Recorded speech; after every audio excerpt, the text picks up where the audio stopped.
اور پھر missing person ایک بہت بڑا انفورسڈ ڈسپیرنس ایک بہت بڑا ایشو ہے.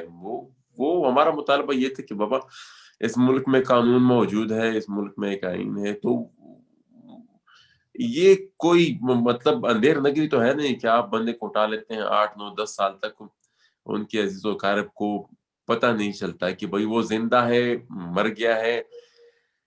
اب اگر انسان وفات پا جاتا ہے تو وہ تو مطلب اس کے اہل و عیال 1 2 3 دن تک سوگ مناتے ہیں, پھر وہ اس کی ایبسنشیا میں یوز ٹو ہو جاتے ہیں. لیکن جب ایک بندہ ایک گھر سے غائب ہو جاتا ہے تو وہ ایک مسلسل ٹراما ہوتا ہے جو ان کے فیملیز کو دیکھنا پڑتا ہے.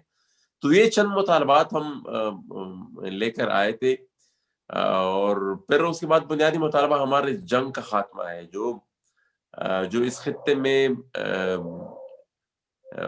40 45 سال سے لڑی جا رہی ہے. کبھی افغان جہاد کے نام پر, کبھی اس کو پھر طالبانائزیشن کے نام پر ایک اور رنگ دیا جاتا ہے, اور اب ہمیں خدشہ ہے کہ مستقبل میں بھی اس طرح کے ایڈونچرز کیے جائیں گے.